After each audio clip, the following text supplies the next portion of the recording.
everyone, here we are going to make this beautiful flower design using thread. You can use this beautiful design on Christmas Day. We are using a red and green color thread here. You can use whatever color you like. You can gift it to your friends, make a beautiful bracelet out of it. Now we are going to tie a knot using this red thread. Here we are making the flower petals. So tie 4 knots on both ends of the thread. Similar way we are going to tie knot using the green one now. Pull it like we are doing here, and then we are going to repeat the same process like this over and over again, and look, your flower is ready.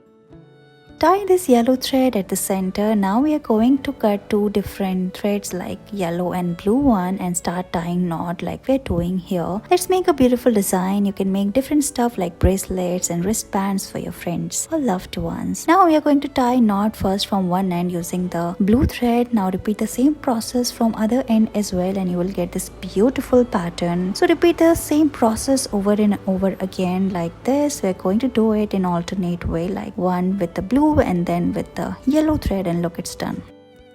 In this video, we're going to make a very beautiful and easy design using threads. First, make a loop using the blue one in a cross manner, and then remove the yellow thread like this and pull it tightly like we're doing here, and look, you will get this beautiful design at the end. Repeat the same process like we're doing here, and look, it's ready.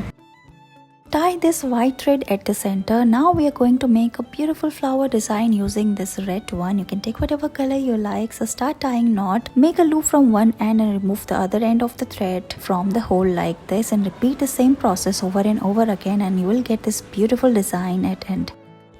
We are going to make a very easy design using blue color of thread here. So tie a thread at the center, hold it tightly. Now take another thread and start tying knot. Here we are going to use 2 different color of thread, red and blue, and we are making a cross design. So start tying knot using the blue one. Now we are going to make the cross design using the red thread. It will highlight in a better way. Now pull it tightly and repeat the same process over and over again. Tie knot using the blue one. First tie 4 knots like this, and then pull the red threads in a cross manner and tie knot again using the blue one, and you will get this beautiful cross design at the end. Thank you so much for watching this video.